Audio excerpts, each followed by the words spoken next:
Ustaz, mengenai urgensi cinta kepada Nabi Muhammad Shallallahu Alaihi Wasallam, apakah salah satunya dengan merayakan kelahiran Nabi Shallallahu Alaihi Wasallam? Karena di dalam berita begitu banyak di beberapa negara Islam mereka yang merayakan hari kelahiran beliau Shallallahu Alaihi Wasallam. Lalu bagaimana cara mengaplikasikan urgensi kecintaan kepada Nabi Muhammad Shallallahu Alaihi Wasallam yang benar? Karena kami yang tidak mengikuti perayaan kelahiran beliau tidak dianggap tidak mencintai Nabi Sallallahu Alaihi Wasallam. Alhamdulillah wassalatu wassalamu Rasulullah. Asyhadu an la ilaha illallah wahdahu la syarika lah wa asyhadu anna Muhammadan abduhu wa rasuluh. Allahumma shalli wa sallim wa barik nabi. Nanti antum yang bertanya maupun yang hadir atau yang mendengarkan kajian ini, antum bisa baca nanti buku Konsekuensi Cinta kepada Nabi Muhammad SAW. Di buku itu, di dalam buku Konsekuensi Cinta kepada Nabi Muhammad SAW, itu dibahas pembahasan bagaimana sih sebenarnya kita kecinta kepada Nabi Muhammad SAW. Juga dibahas bagaimana tentang perkara-perkara yang diada-adakan oleh manusia, seperti masalah perayaan Maulid Nabi. Ada pembahasan yang di buku Konsekuensi Cinta. Konsekuensi cinta kepada Nabi Muhammad SAW yang pokok artinya kita beriman kepada beliau, arti kita beriman kepada Allah dan beriman kepada beliau bahwa beliau diutus oleh Allah. Yang kedua yaitu kita mentaati apa yang beliau perintahkan.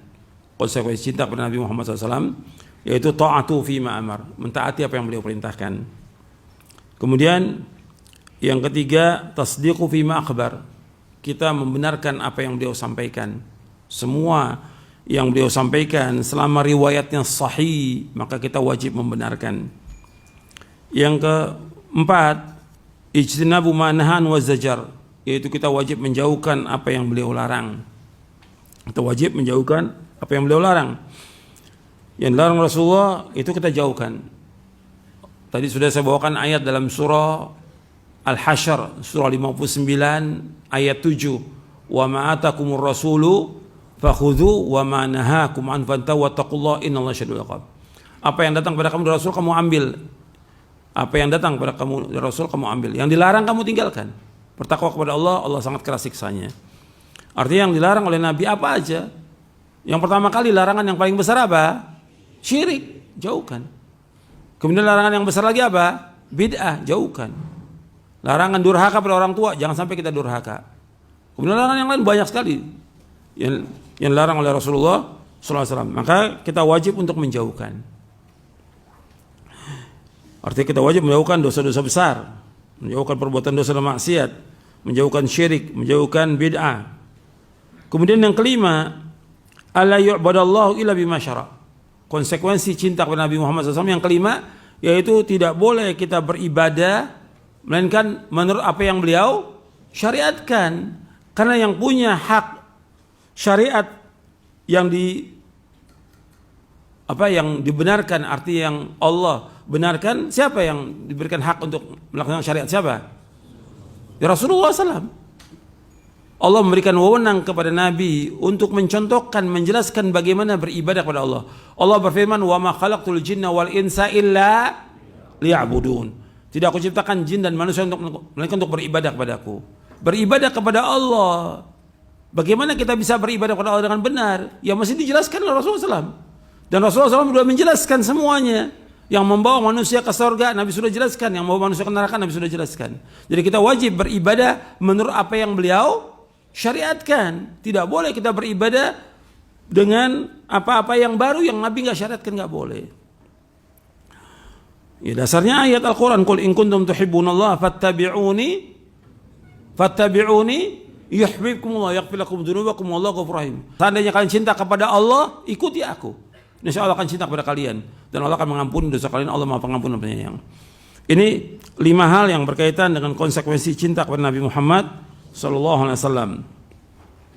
Dan harus kita ingat bahwa seorang itu akan mendapatkan kebahagiaan, ganjaran, pahala dan juga sorga dengan apa?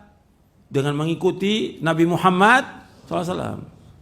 Dengan dia taat kepada beliau, dengan dia ittiba. Karena semua orang Islam ini dijamin masuk surga selama mereka apa? ittiba kepada siapa? Kepada Rasulullah. Selama mereka taat kepada siapa? Kepada Rasulullah SAW. Nabi bersabda dalam hadis yang sahih yang diriwayatkan oleh Imam Bukhari, "Kullu ummati yadkhuluna jannah ila man aba." Wa may ya'ba ya Rasulullah qala, "Man ata'ani dakhala jannah wa man asani faqad aba." Rawahul Bukhari. Kata Nabi SAW, setiap umatku akan masuk surga kecuali enggan. Kemudian para sahabat bertanya, "Ya Rasulullah, siapa yang enggan?" Barang siapa yang taat kepada aku dia akan masuk surga. Siapa yang tidak taat, yang enggan, maka dia tidak akan masuk surga. Jadi barang siapa yang tidak taat kepada Rasulullah, yang maksiat, maka dia enggan masuk surga. Nah, termasuk tadi berkaitan dengan masalah perayaan. Perayaan Maulid Nabi. Kita kembali kepada contoh Nabi SAW. Pernah tidak Nabi mengadakan perayaan untuk hari kelahirannya? Pernah nggak? Enggak. Kalau seandainya itu baik atau digunakan sebagai sarana buat dakwah, mendakwakan orang kafir, Nabi sudah laksanakan. Nabi nggak laksanakan. Dari mulai Nabi awal dakwah sampai beliau wafat tidak pernah. Yang kedua, para sahabat cinta nggak kepada Nabi? Orang yang paling cinta kepada Rasulullah para sahabat. Mereka wali-wali Allah dan mereka semua dijamin dengan surga. Para sahabat radhiyallahu anhum ajmain. Nggak ada seorang sahabat mengadakan perayaan Maulid Nabi SAW. Tidak ada. Kalau seandainya baik, lau kana khairan lasabaquna ilaihi. Kalau seandainya itu baik, mereka sudah lebih dahulu. Yang ketiga, para tabi'in. Para tabi'in, mereka cinta kepada Nabi Muhammad SAW. Tidak pernah mengadakan.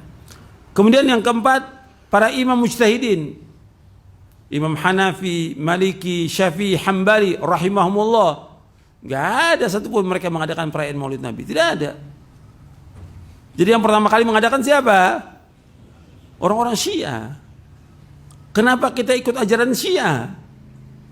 Kenapa kita ikut? Ketika orang ingin mengadakan perayaan itu, tujuan mereka mengadakan perayaan untuk dapat apa?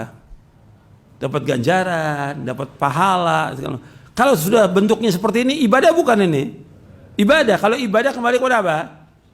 Contoh, saya sebutkan di buku Konsekuensi Cinta kepada Nabi Muhammad Sallallahu Alaihi Wasallam, antara hakikat cinta antara sunnah dengan bid'ah. Hakikat cinta Nabi antara sunnah dan bid'ah. Di antara disebutkan di buku ini tentang masalah perayaan Maulid Nabi, bahwa peringatan Maulid Nabi SAW adalah bid'ah yang mungkar.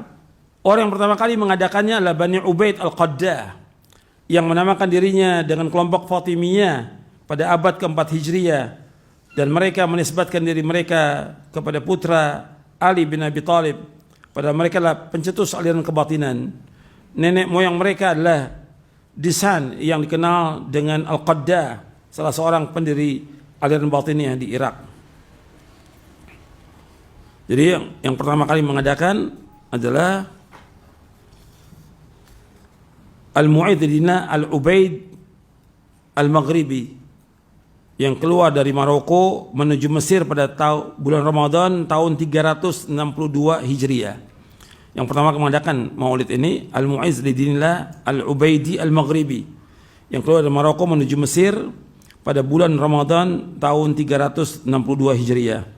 Ini bisa dilihat dalam beberapa kitab, dalam Al-Bidayah wan Nihayah Ibnu Katsir, kemudian juga dalam Syiar Alamin Nubala, dan juga dalam Al-Khutat Imam Al-Maghrizi. Jadi yang mengadakan itu dia. Dan yang pertama kali diadakan perayaan Maulid itu perayaan Maulid Nabi SAW. Kemudian setelah itu perayaan Ali, perayaan Maulid Ali, Fatimah, Hasan, Husain, baru kepada pendirinya, artinya kepada khalifah yang ada itu. Jadi mereka menamakan dirinya, ini namanya penguasa mereka Fatimiyah Ubaidiyah. Mereka menisbatkan kepada Fatimah binti Rasulullah secara zalim dan dusta. Ini fitnah yang keji. Jadi yang mengadakan orang-orang Syiah, hatta orang-orang Al-Bidah semua mengakui bahwa ini adalah Syiah yang mengadakan. Abad keempat Hijriah. Kenapa kita ikut? Orang Syiah. Berarti dari mulai sahabat, tabi'in, tabi'in, imam mujtahidin enggak mengadakan. Yang mengadakan Syiah. Berarti kan baru dalam agama. Kalau baru dalam agama, boleh nggak kita lakukan? Enggak boleh. Yang mengatakan pertama kali bid'ah yaitu Syekh Al-Allamah Syekh Tajuddin Al-Fakihani yang wafat tahun 734 Hijriah. Beliau menulis risalah namanya Al-Mawridu fi Amalil Maulidi. Al-Mawridu fi Amalil Maulid. Ketika beliau ditanya oleh orang-orang banyak sekali tentang perayaan Maulid Nabi. Kata beliau begini, "Amma ba'du faqad takarrara su'alu jama'atin minal muwarakin 'anil ijtima' alladhi ya'malu ba'dun nas fi syahri Rabiul Awwal wa yusammunahu al-Maulid. Hal lahu aslun fi syara' aw huwa bid'atun wa hadathun fid din?" Kemudian faqultu wabillahi taufik la a'lamu li hadzal maulid aslan fi kitabin wala fi sunnatin wala yunqalu amaluhu an ahadin min ulama'il ummah alladhina hum al-qudwatu fid din al-mutamassikuna bi athari al-mutaqaddimin bal huwa bid'atun ahdathaha al-battalun wa syahwatun nafsin ightana biha al-akkalun bidalli anna idza adarna alaihi al-ahkam al-khamsah qulna imma yakuna wajiban aw manduban aw mubahan aw makrun aw muharraman. Kata beliau begini, ketika ditanya berulang-ulang nih, banyak orang bertanya dari jamaah yang mudah-mudahan diberkahi oleh Allah, bagaimana tentang berkumpul yang dilakukan oleh sebagian manusia di bulan Rabiul Awal yang mereka namakan Maulid. Ini ingat ya, pertanyaan kepada Syekh Al-Allamah Tajuddin Al-Fakihani yang wafat tahun 734 Hijriah, berarti abad ke-8. Apakah Maulid ini ada asalnya dalam syariat atau dia bid'ah, diadakan dalam agama? Beliau jawab rahimahullah, kata beliau, aku tidak tahu tentang Maulid ini, nggak ada asalnya sama sekali, baik di Quran maupun di Sunnah, dan tidak dinukil amal ini dari seorang pun dari ulama umat yang mereka adalah qudwah dalam agama ini, yang berpegang pada athar mutaqaddimin. Artinya nggak ada dari ulama-ulama, imam yang 4, mazhab yang 4, atau dari tabi'in, apalagi dari sahabat, nggak pernah ada. Bal huwa bid'atun, baik, bukan ini adalah bid'ah yang diadakan oleh al-battalun, artinya orang-orang yang biasa suka main-main mereka. Al-battalah itu al-lahu wal jahalah, kebodohan, dan juga mengikuti hawa nafsu. Yang juga di sini disebutkan akalun, orang-orang yang tukang makan, yang biasa makan. Kalau kita lihat, kita tanya kepada mereka pertanyaan tentang hukum ini, kembali kepada 5 hukum. Apakah itu wajib atau mandub, sunnah atau mubah atau makruh atau muharram? Hukum ini kata beliau tidak wajib, tidak sunnah. Tidak sunnah. Berarti jawabannya apa? Makruh atau haram. Yang jelas sudah bid'ah, bahwa bid'ah ini haram. Kemudian dibawa lagi beberapa jawaban. Kemudian ada lagi beberapa penjelasan para ulama tentang masalah ini. Ada juga penjelasan tentang ini yang kedua dari Al-Imam Abu Abdullah Muhammad Al-Haffar yang wafat tahun 811 Hijriah dalam kitab Al-Mi'yar Al-Mu'rib di juz yang ke-7. Beliau mengatakan, Lailatul Maulid lam yakun as-salafus salih wa hum ashabu Rasulullah wa tabi'un lahum yajtami'una fiha lil ibadah wa la yaf'aluna fiha ziyadatan ala sa'iri layali sana. Lianna an-nabiy sallallahu alaihi wasallam la yu'azzam illa bil wajhi alladhi syuri'a bihi ta'dhimuhu wa ta'dhimuhu min a'zamil qurab ila Allah. Lakin yataqarrabu ila Allah bima syara'.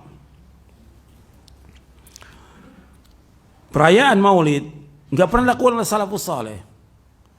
Mereka para sahabat Rasulullah SAW dan juga para tabi'in, mereka tidak ada mereka berkumpul untuk melaksanakan ibadah.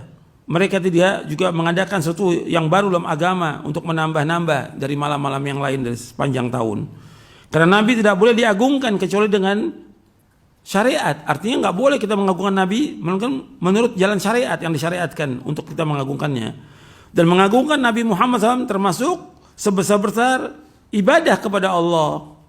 Tapi kita wajib mendekatkan diri kepada Allah dengan apa yang disyariatkan. Dan ini tidak disyariatkan. Dan juga kalau kata beliau tentang kelahirannya, tentang kelahiran, para ulama ikhtilaf kata beliau. Faqila inna wulida fi Ramadan. Ada yang mengatakan dilahirkan bulan Ramadan. Ini pernyataan Abu Abdullah Muhammad Al-Hafar, wafatnya tahun 811 Hijriah. Wa qila fi Rabiul Awal. Wa ikhtulifa fi ayyumin wulida fi ala arba'ati aqwal. Ada yang mengatakan Rabiul Awal, tapi dipersilakan hari yang keberapa? Ada yang mengatakan hari yang ke-8, ada yang ke-12, ada yang ke-20, ada yang terakhir di akhir bulan. Jadi nggak sepakat. Justru yang sepakat para ulama, kematiannya, hari wafatnya Nabi di bulan Rabiul Awal, tanggal 12 Rabiul Awal, di hari Senin wafatnya Nabi. Sepakat para ulama, ahli sejarah. Tapi lahirnya nggak sepakat. Untuk lahirnya Nabi, betul bulan Rabiul, tapi nggak sepakat. Sebagian mengatakan di bulan lain, atau mengatakan Ramadan. Jadi ketika orang mengadakan perayaan Maulid Nabi, berarti di saat itu hari apa? Hari wafatnya Rasulullah SAW. Bagaimana orang mengadakan perayaan wafatnya Rasulullah? Yang sepakat para ahli sejarah, Rasulullah wafat tanggal 12 Rabiul Awal. Sepakat itu. Di hari Senin wafatnya. Lahirnya betul hari Senin, tapi tanggalnya beda. Tapi kalau wafatnya sepakat di hari Senin. Gitu. Bagaimana orang mengadakan perayaan di saat wafatnya Nabi Sallallahu Alaihi Wasallam. Kemudian juga disebutkan oleh yang lainnya, ini banyak penjelasan para ulama terdahulu yang menjelaskan, ya pokoknya di atas abad yang ke-8 ya, ke-7 ke-8 menjelaskan bahwa semua bid'ah. Baru ulama-ulama yang sekarang yang mengatakan bid'ah itu. Sekarang kalau itu sudah dikatakan oleh para ulama itu bid'ah, nggak ada contohnya, ya kenapa kita sibuk dengan yang seperti itu? Mestinya kan orang mukmin sibuk dengan yang bermanfaat, sibuk dengan apa-apa yang dicontohkan oleh Rasulullah SAW, sibuk dengan amal-amal soleh yang ada dalilnya.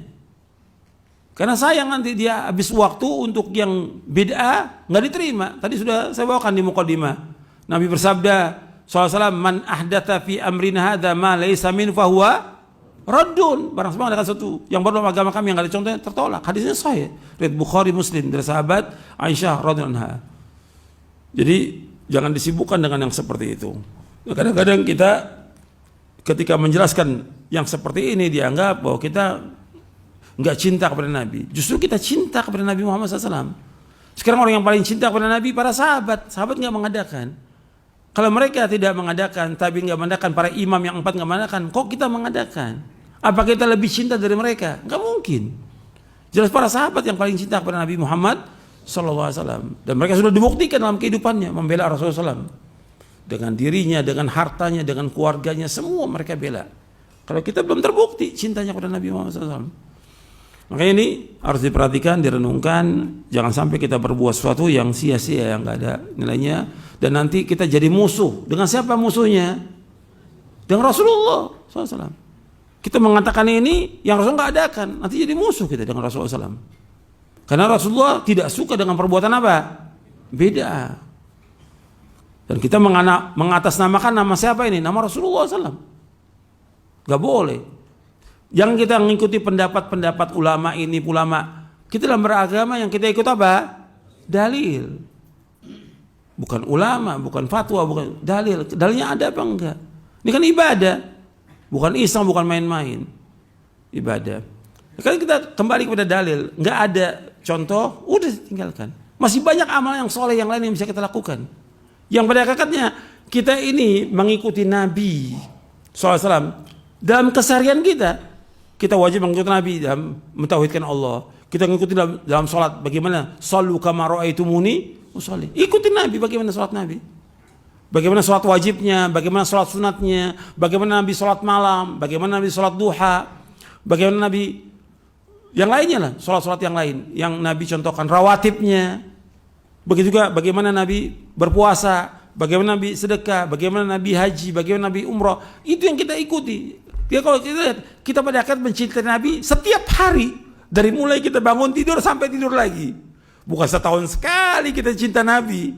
Cinta Nabi kita setiap hari dengan mengikuti sunnah-sunnah Nabi SAW. Termasuk kita berzikir, kita ikuti sunnah Nabi. Sekarang yang bagus mengikuti sunnah Nabi setiap hari atau setahun sekali? Ya, setiap hari kita mencintai Nabi Muhammad SAW. Saya pikir cukup sampai di sini. Mudah-mudahan bermanfaat untuk kita semuanya. Kurang lebihnya saya mohon maaf. Wassalamualaikum Muhammadin SAW. Subhanakallahumma bihamdik. Asyhadu an la ilaha illa anta astaghfiruka wa atubu ilaik. Assalamualaikum warahmatullahi wabarakatuh.